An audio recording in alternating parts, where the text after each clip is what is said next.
నమస్తే అన్న, అందరికీ నమస్కారం. అమెరికాను ఇరాన్ విదేశాంగ మంత్రి అబ్బాస్ మనం చూసుకుంటే కానీ హెచ్చరించడం జరిగిందనమాట.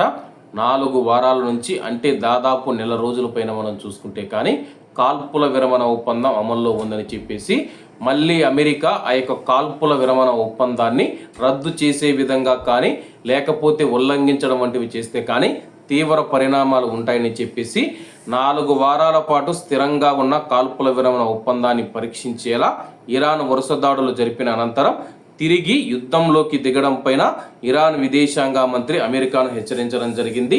హార్ముజ్ జలసంధి గుండా నౌకలకు సహాయం చేసేందుకు అమెరికా చేసిన ప్రయత్నాలను తీవ్రంగా ఖండించారు.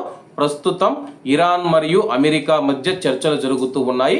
అవి చర్చల దశలోనే ఉండాలని చెప్పేసి, అలాగే యుద్ధం వరకు దారి తీయకూడదని చెప్పేసి ఇరాన్ విదేశాంగ మంత్రి అయితే తెలపడం జరిగింది. దీంతో ప్రస్తుతం అమెరికా ఎటువంటి నిర్ణయం తీసుకున్నా సరే కానీ తమ నుంచి ప్రతిఘటన తీవ్రంగా ఉంటుందని చెప్పేసి అమెరికా మళ్ళీ యుద్ధం ప్రారంభించకుండా చర్చలపైనే దృష్టి పెట్టాలని చెప్పేసి ఇరాన్ అయితే అమెరికాకు వార్నింగ్ ఇచ్చింది. మరి అమెరికా ఏ విధంగా స్పందిస్తుందో వేచి చూడాల్సి ఉంది.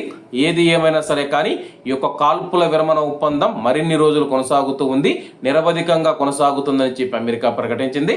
కాబట్టి అందరూ బాగుండాలి, అందులో మనం ఉండాలి. అందరికీ నమస్తే అన్న, జై హింద్.